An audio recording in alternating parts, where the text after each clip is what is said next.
nouveau champion de la Formule 1.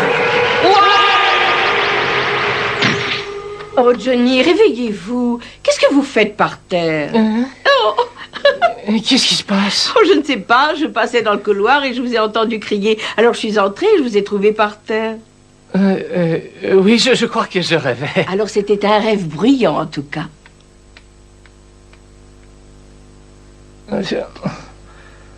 Ouais, c'est parce que je me suis endormi après avoir lu ça, certainement. Oui, ça parle du Grand Prix qui aura lieu en Espagne. Oui, la saison des Grands Prix va bientôt commencer.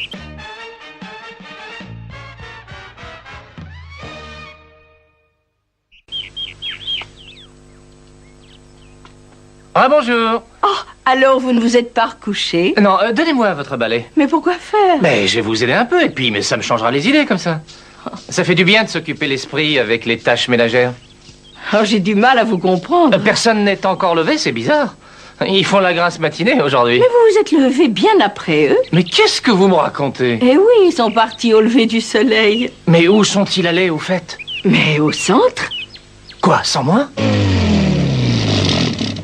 Merci.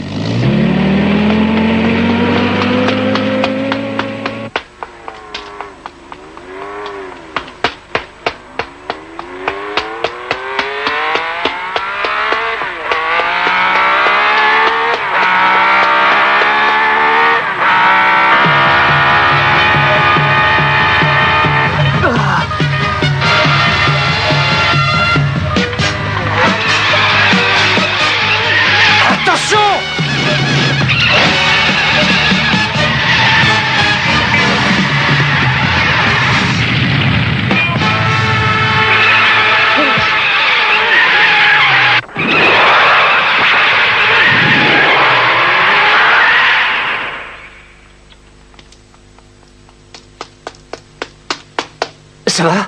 Vous n'êtes pas blessé, au moins? Ah, je préfère ça. Je vous voyais déjà en train de percuter le mur. Vous m'avez fait très peur. Vous avez eu beaucoup de chance de vous en sortir aussi bien.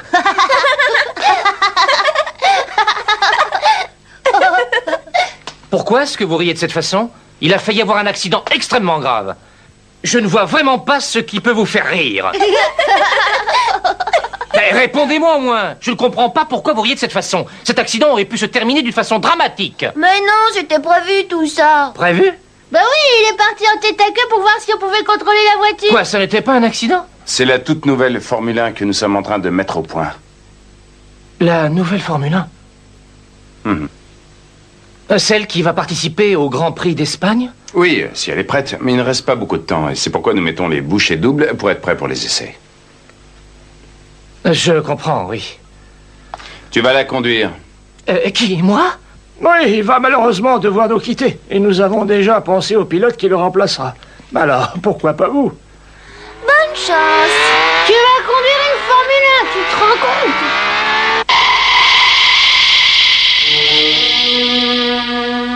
Johnny allait enfin piloter une voiture de Formule 1.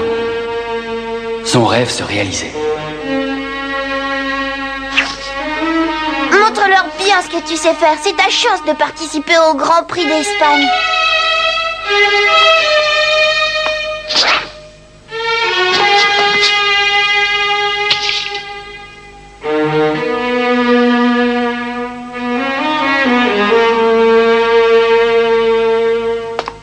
Il faut d'abord t'accoutumer à la voiture.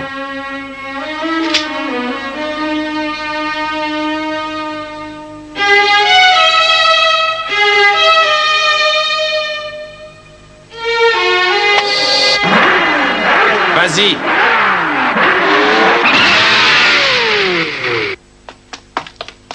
Quoi qu'il arrive, reste calme.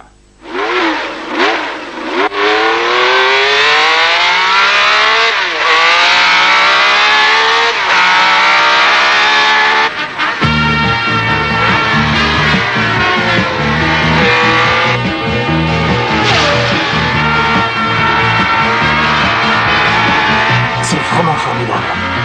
C'est un autre monde. On dirait une panthère qui fonce sur sa proie. Hé, regardez!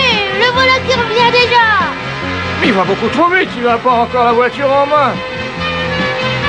Johnny, ralentis avant d'arriver dans le virage. Tu roules trop vite. Mais qu'est-ce qu'il raconte? Je vais prendre la courbe sans problème.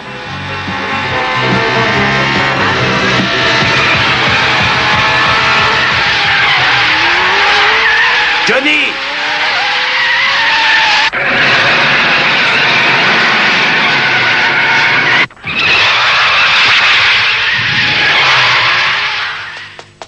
La voiture n'est pas encore bien équilibrée. C'est pour ça que je t'ai demandé de ralentir. Laisse ta place à Alain, lui sera plus prudent.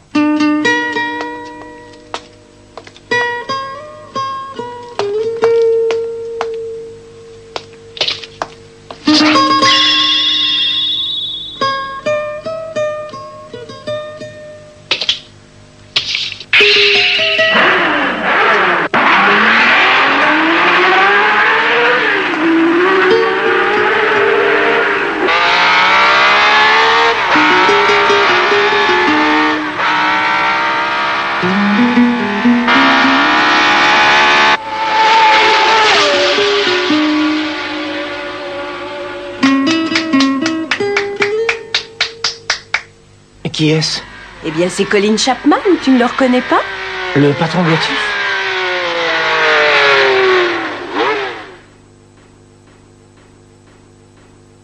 Colin Chapman, le patron des voitures Lotus, a marqué la Formule 1 de son empreinte.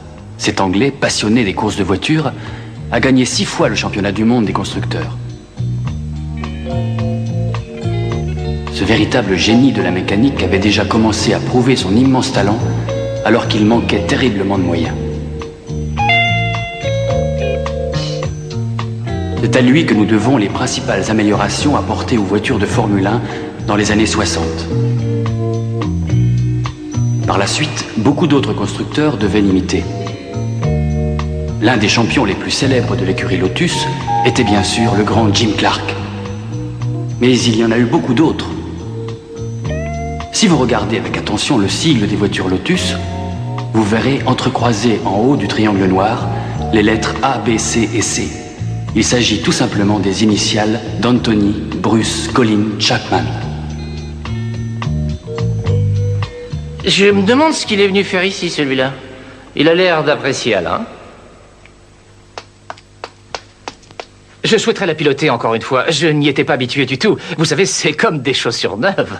Je vais partir rejoindre l'écurie Ferrari, comme c'était prévu. C'est toi qui devras t'occuper de la mise au point de cette voiture. Comment, moi?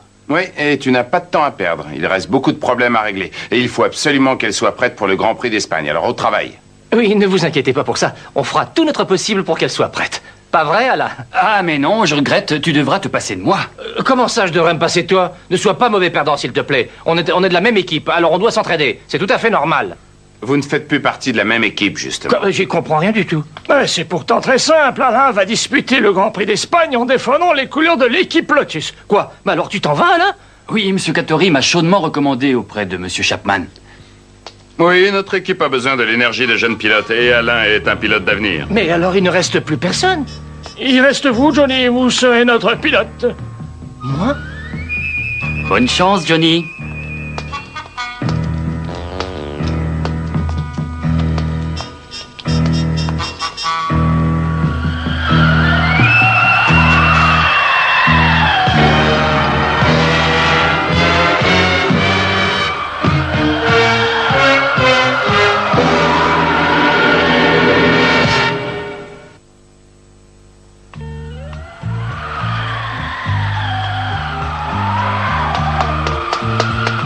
Alain, t'en vas pas. Aide-moi à développer notre écurie de course. Ah non, laisse-moi tranquille. J'ai pris ma décision. Je veux courir pour une écurie ayant des chances de gagner des grands prix. Mais pourquoi dis-tu ça? Tu penses que l'écurie Cattori ne gagnera pas de Grand Prix, c'est ça?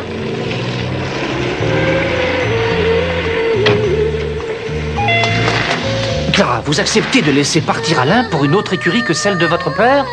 Mais sans lui, on aura du mal à être prêt à temps. Mais oui, bien sûr, je le sais, mais c'est moi qui ai conseillé à Alain de partir. Et pourquoi ce conseil? Parce que de toute manière, votre voiture ne sera pas au point. Il faut d'abord la rendre plus performante. Mais Alain pourrait nous être très utile. Mais il gâcherait complètement sa saison en Formule 1. En partant courir pour Lotus, il apprendra à mieux connaître son métier. Ouais, enfin, si je comprends bien, il reviendra quand la voiture sera prête.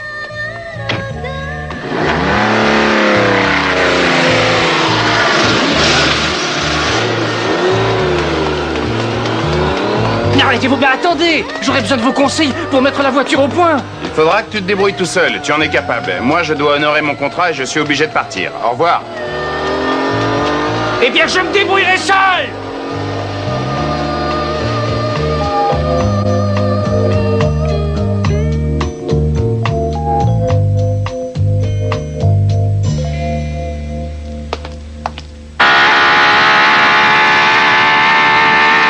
Je vais leur démontrer à tous que la voiture sera prête pour le Grand Prix.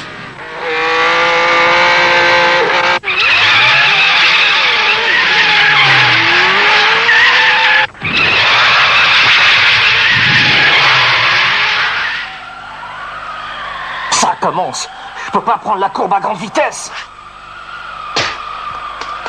Le gros problème de cette voiture, c'est qu'il y a un mauvais équilibre entre son nez et les pneus utilisés. Le train avant crée des turbulences incontrôlables qui finissent par affecter tout le châssis.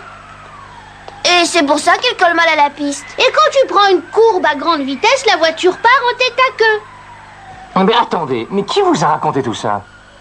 Et bah le monsieur qui est là. Tiens, bah où est-ce qu'il est passé? Mais qui était-ce? Oh, mais tu l'as déjà vu, c'est cet homme qui nous avait aidé à traverser la rivière au rallye. Celui qui possède une moto?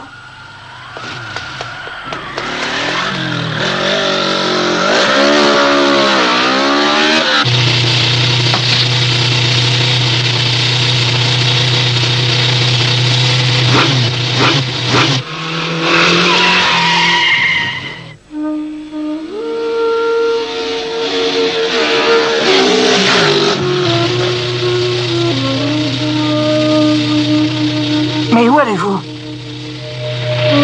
Eh bien, c'est à toi qu'il faut demander ça. Je sais pas.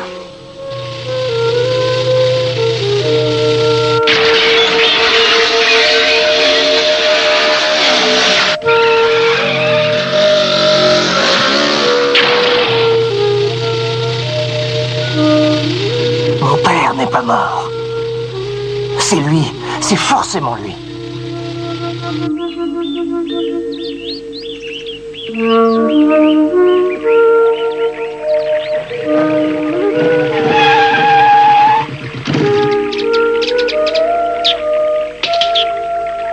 Mais où sommes-nous?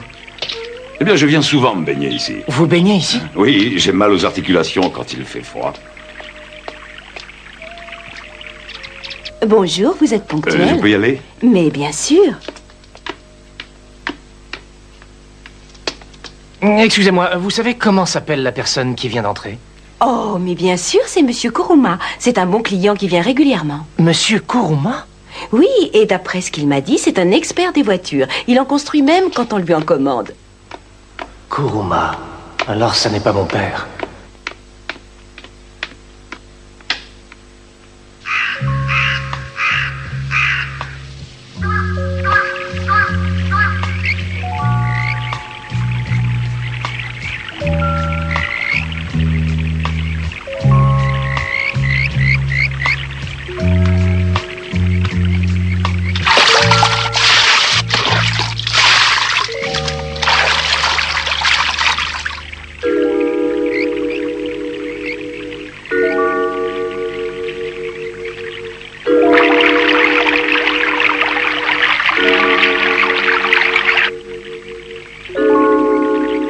Mais alors, mon père est mort. Oui, il est mort.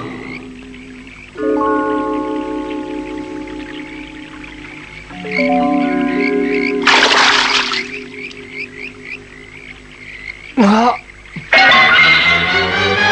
Mon père avait la même cicatrice.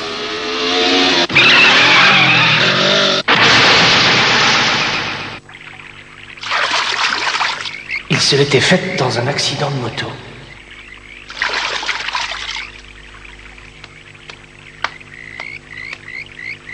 Je peux me permettre de vous frotter le dos? Ah oui, merci.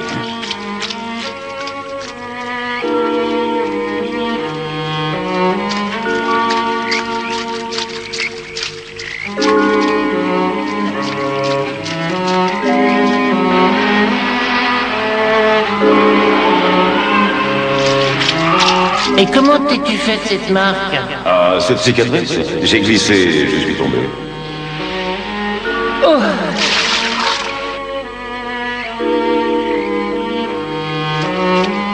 Oui, c'est bien la même. Je voudrais vous demander si vous... Oh, mais bien sûr, je vais te rendre l'appareil.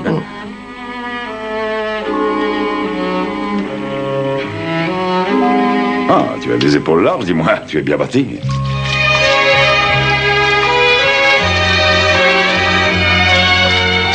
C'est mon père.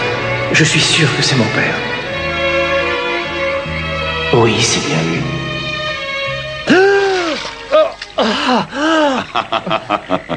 Avoue que ça réveille. Tu commençais à t'endormir.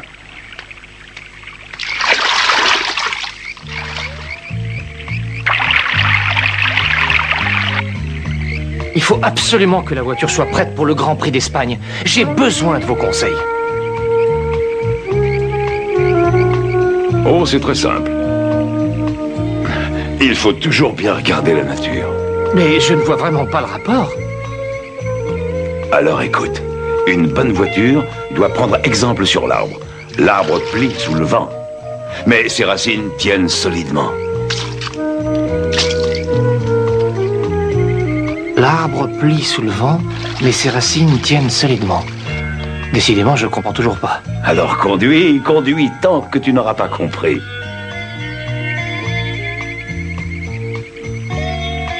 Bon, si c'est comme ça, je vais conduire.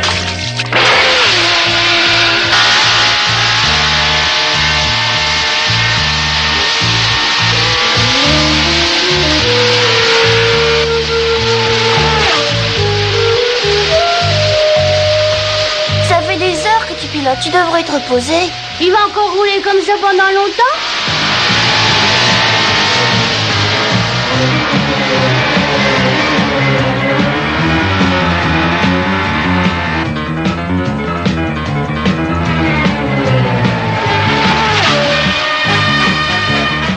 Johnny a écouté les paroles de cet homme qu'il pense être son père. Il a piloté toute la journée et une partie de la soirée. Et bientôt, il a fini par ne plus faire qu'un avec sa voiture.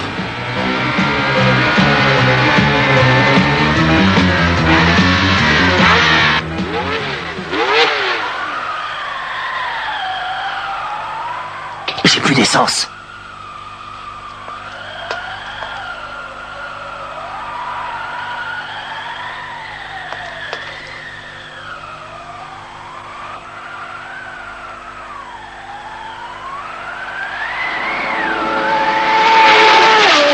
Il plie sous le vent, mais ses racines le tiennent solidement. Mais je ne vois vraiment pas le rapport avec une voiture de course.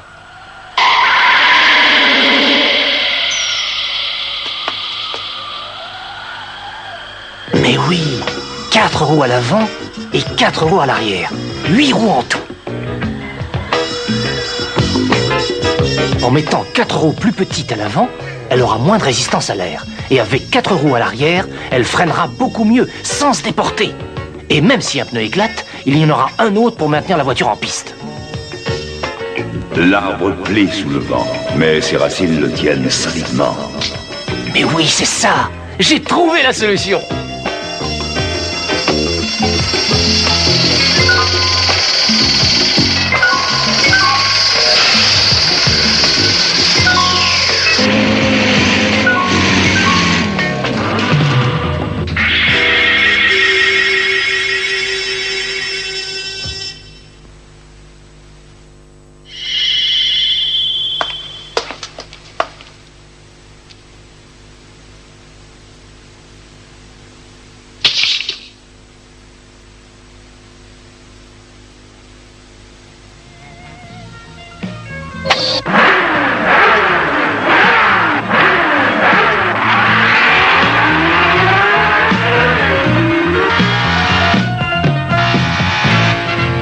Maintenant, je sais que j'irai au Grand Prix d'Espagne.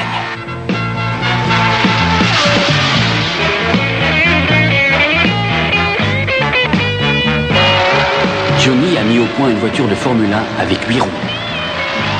Mais sera-t-elle vraiment assez performante pour disputer un Grand Prix ?